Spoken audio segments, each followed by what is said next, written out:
Hello दोस्तों, मैं हूं निवास और आप सभी का श्री एजुकेशन में हार्दिक स्वागत है। तो मैं आज पांचवें प्रश्न को बताऊंगा, तो प्लीज़ वीडियो को पूरा अंत तक देखें ताकि आप स्टेप बाय स्टेप समझते जाएं। कोई एक त्रिभुज की भुजाओं का अनुपात 12:17:25 है। यानी कि एक जो त्रिभुज है उस त्रिभुज का परिमाप 540 सेंटीमीटर है। यानी कि एक त्रिभुज है, उसका जो भुजाओं का अनुपात है वो है 12, 17 और 25 है। उसका परिमाप जो है तो इनका जो कुल योग है तो 540 सेंटीमीटर है।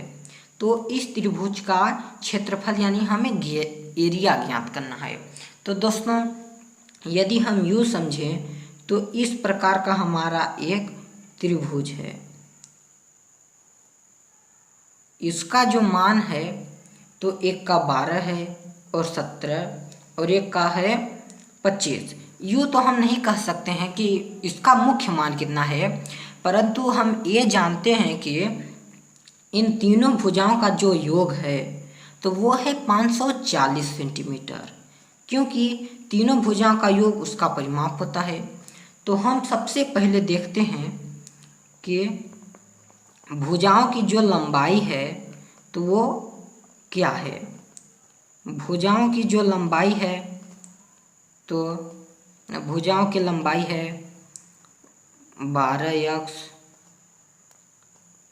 17x व 25x है। यानी कि हमें कुल तो मालूम नहीं है, अनुपात में दिया है इसलिए हम यक्स मान लेते हैं। अब इसका परिमाप कितना दिया है 540 सेंटीमीटर, यानी कि 540 सेंटीमीटर।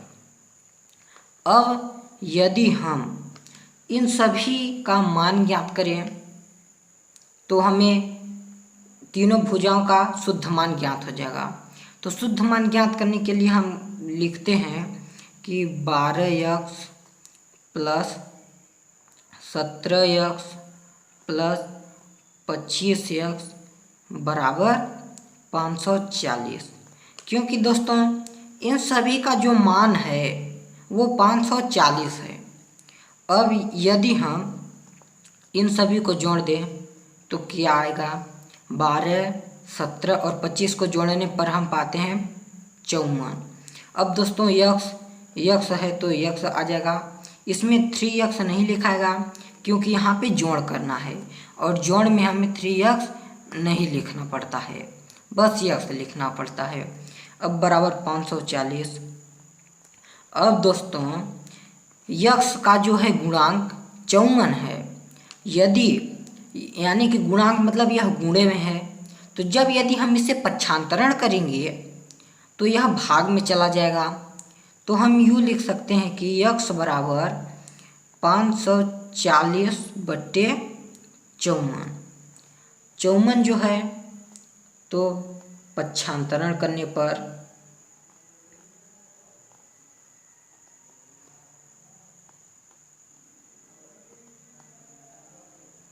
अब दोस्तों अब ये 54 बटे में आ गया। अब हम इसे काट देते हैं तो 54 एक कम 54। अब बचा है 0, तो 0 हम इसी के साथ लिख देते हैं। यानी कि यक्स बराबर जो है तो यक्स बराबर अब हमें 10 मिल गया। अब दोस्तों अब यदि हम यहाँ देखें तो हमारा पहली जो भुजा की लंबाई है यानी कि ए बराबर, अब हम ए बराबर लिख लेते हैं। ए बराबर ए हमारा कितना है 12x। अब यहाँ पे कोई भी चिन्ह नहीं लगा है, इसलिए दोस्तों ए जो है तो यहाँ पर भी गुणा ही होगा। 12 जो है तो गुणांक है यक्स का, तब 12 गुणे यक्स। यक्स का मान क्या आया है दोस्तों, हमारा यक्स का मान 10 आया है, तब 10 हम ले लेते हैं। जब यदि हम 12 का 10 में मल्टीप्लाई करेंगे तो 120 होगा। अब बी बराबर हमारा कितना था, बी बराबर था हमारा 17x। Okay 17x। अब इसी को हम इस प्रकार भी कर सकते हैं, 17x गुणे 10 बराबर 170। अब c बराबर क्या था हमारा 25x, 25x बराबर 25 गुणे 10 बराबर 250। अब दोस्तों अब हमें तीनों भुजाओं का मान अच्छे से ज्ञात हो गया। अब जो कि पहली भुजा का मान है 120 सेंटीमीटर, दूसरी भुजा का 170 सेंटीमीटर और तीसरी भुजा का 250 सेंटीमीटर।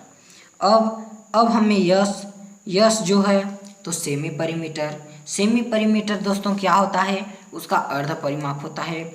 दोस्तों यदि हमारा पूरा परिमाप जो है तो 540 सेंटीमीटर का है तो अर्ध परिमाप क्या होगा, 540/2। अर्ध परिमाप यानी किसी भी चीज़ को आधा करने के लिए 2 से भाग दिया जाता है।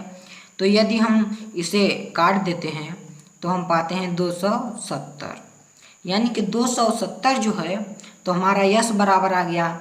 यश बराबर जो कि सेमी परिमीटर मतलब कि अर्ध परिमाप। अब जो है तो हम इसका क्षेत्रफल निकालते हैं। तो क्षेत्रफल हीरोन के सूत्र द्वारा हम लगाते हैं, तो हीरोन के सूत्र द्वारा